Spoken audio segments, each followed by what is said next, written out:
सम्मानीय अध्यक्ष जी, पूरी चर्चा पर सरकार का जवाब तो कल मैं दूंगा, परंतु अब तक जो चर्चा हुई है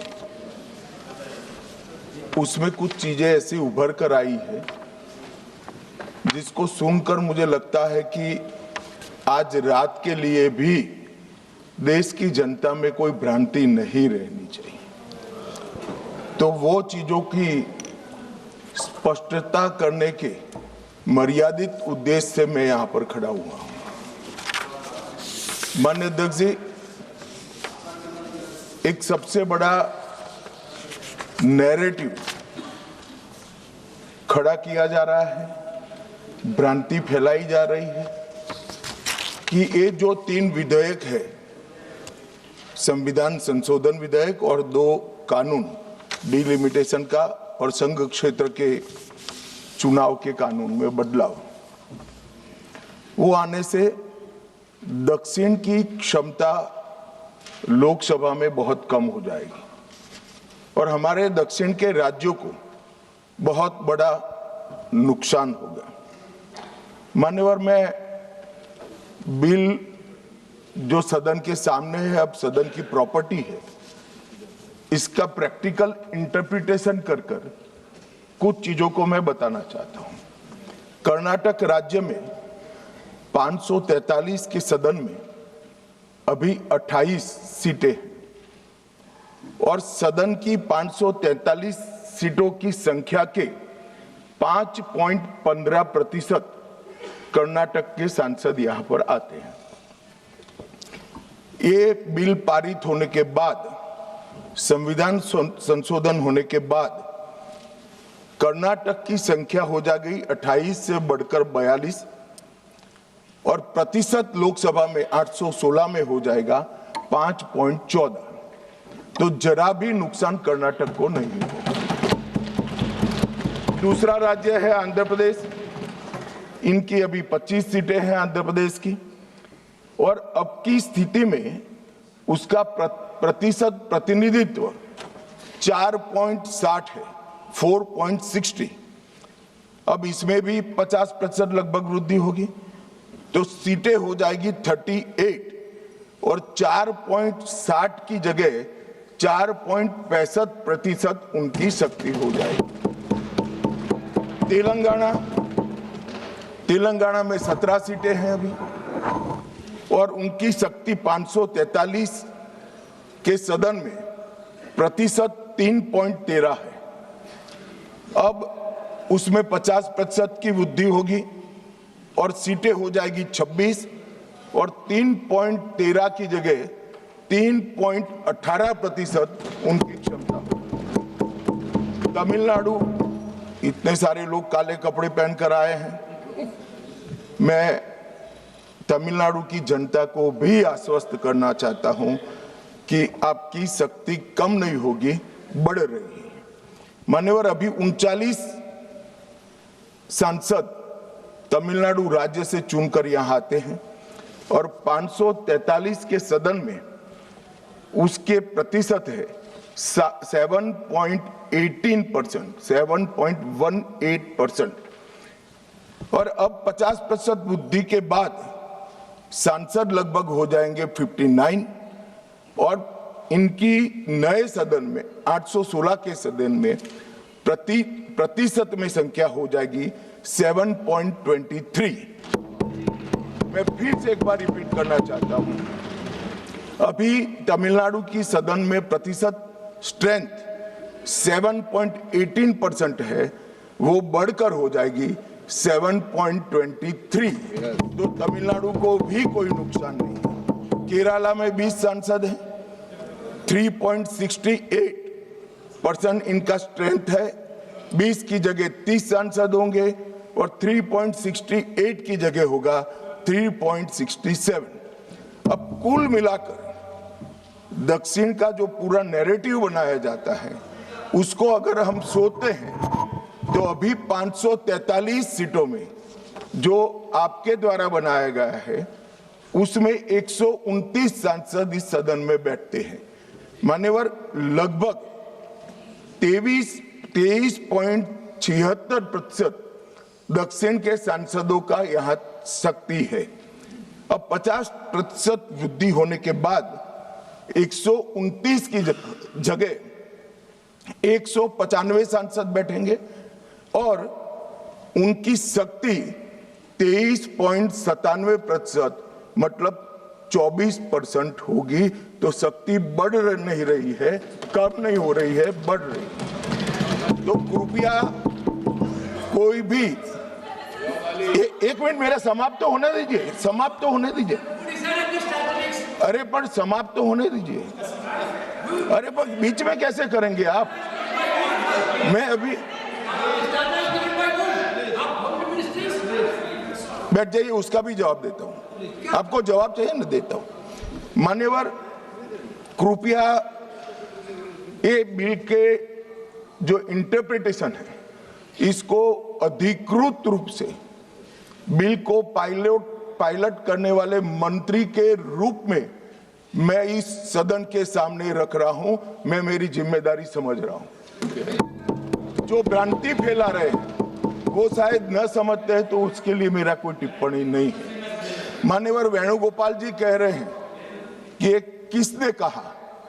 मैं अमित शाह भारत का गृह मंत्री कह रहा हूं, जो इस बिल को पायलट किया। दूसरी बात, सुनिए ना, बिल में कहां है और कहां से ड्रॉ कर मैं आंकड़े निकालता हूं। मैं कल उनको जब डिटेल जवाब दूंगा तब बता दूंगा, मगर वो सुनने के लिए बैठे वॉकआउट न कर जाए। बाकी मैं डिटेल केजी के बच्चे को समझ में आए इतनी सरलता से इनको मैं समझा दूंगा। उनको धैर्य से सुनना चाहिए। मान्यवर, इन्होंने कहा कि जाति जनगणना नहीं कराना चाहती है सरकार। इसको भी मुझे स्पष्ट कर देना चाहिए। सरकार की कैबिनेट ने नरेंद्र मोदी जी के नेतृत्व में जाति जनगणना करने का निर्णय कर लिया है। अगली जनगणना जाति जनगणना होने वाली है। एक भ्रांति फैलाई जा रही है कि अभी जो प्रश्न पूछे जा रहे हैं उसमें जाति का जिक्र नहीं है। मान्यवर, जनगणना जिनका डिटेल अभ्यास है उनको मालूम होगा, जनगणना 2 हिस्सों में होती है। पहले सभी मकानों को इंगित किया जाता है और उसके बाद में जो बिल्डिंग्स होते हैं इसके अंदर रहने वाले बंदों को इंगित किया जाता है। तो बिल्डिंग की अभी तक कोई जाति की व्यवस्था हुई नहीं है, होगी तब इसको भी गिन लेंगे भी। अभी तक बिल्डिंग की कोई जाति व्यवस्था नहीं है। मान्यवर, जब व्यक्तियों की जाति गिनी जाएगी तब जाति जनगणना का सवाल आएगा। ये भी मैं आज पूरी तरह से स्पष्ट कर देना चाहता हूं। मान्यवर, उन्होंने कहा कि 850 का आंकड़ा कहां से आया, ये मैं समझाता हूं। 850 का जो आंकड़ा है मान्यवर, वो इस तरह से बना है कि काल्पनिक रूप से सोच ले कि 100 सीटें हैं। अगर 33% माताओं को, मातृशक्ति को आरक्षण देना है तो उसमें 50% बढ़ाते हैं तो सीटें होती है 150, और 150 जब होती है इसका 33% करते हैं तो 100 सीटें ऑटोमेटिकली हो जाती हैं। जो 543 सदस्य बैठे हैं इसमें 50% वृद्धि होगी। इसका 33% जब माताओं के लिए रिजर्व हो जाएगा तब 543 की 43 ओपन सीटें होगी जहां पर भी महिलाएं लड़ सकती। तो ये 50% इस तरह से आया है। और 850 है वो राउंड ऑफ फिगर है। 816 एग्जैक्ट संख्या होगी। ये फिर से पूछेंगे कि ऐसा क्यों किया है, तो अभी भी राउंड ऑफ फिगर जो है ये 543 नहीं है, 543 से ज्यादा ही है। अब उन्होंने कहा कि वृद्धि कैसे करोगे आप? 550 इतना तो समझ जाएंगे भाई। मैं केजी कहा तो तुम 7 अर्थ में केजी की तरह करने लगे। मान्यवर, इन्होंने कहा कि ये बिल में लिखा नहीं है, सांसद ज्योतिमणि और दक्षिण के कई सारे सांसदों ने कहा, मेरा कल समय ले मैं पढ़वा दूंगा। वैसे समय लेने की जरूरत भी नहीं है। कल मैं सदन के सामने ये डिटेल पूरा देश समझ पाए इस तरह से समझा दूंगा। मान्यवर, डीलिमिटेशन कमीशन का जिक्र है कि डीलिमिटेशन कमीशन में आप आपके लोग बिठा दोगे, ये करोगे, वो करोगे। तो मैं माननीय सदस्य प्रियंका जी को कहना चाहता हूं, हमने डीलिमिटेशन कमीशन एक्ट के अंदर कोई बदलाव नहीं किया है। फुल स्टॉप कोमा में आपका डीलिमिटेशन कमीशन एक्ट को हमने रिपीट किया है। अगर आपने उस वक्त मैनिपुलेशन किया है तो मैं इतना कह सकता हूं, आप कह रही हो कि इससे मैनिपुलेशन होगा, तो आपने अगर उस वक्त ये एक्ट का उपयोग कर कर मैनिपुलेशन किया होगा तो मैं इतना कह सकता हूं कि हम नहीं करेंगे और मैं कुछ नहीं कह सकता। मान्यवर, एक वाक्य आया कि तमिलनाडु बंगाल में चुनाव हो रहे हैं और ये नया एक्ट आ गया।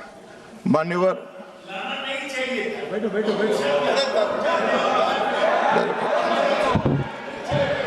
मान्यवर, मैं स्पष्टता से कह देता हूं कि ये डीलिमिटेशन कमीशन की जो रिपोर्ट तभी लागू होगी जब पार्लियामेंट इसको स्वीकार करके करेगी और राष्ट्रपति महोदय इस पर अपना मंजूरी का मोहर लगाएंगी। तो ये 2029 के पहले होने का सवाल नहीं है। 29 तक भी जो चुनाव होंगे वो सारे पुरानी सीटों पर ही होंगे, पुरानी व्यवस्था में होंगे। तो अखिलेश जी को भी डरने की जरूरत नहीं है। यहाँ 27 की बात करो, यहाँ हालांकि वो जीतेंगे नहीं, वो अलग बात है, मगर डरने की जरूरत नहीं है। यहाँ पर कहा गया कि सत्ता बनाए रखने की लालसा में ला गया है।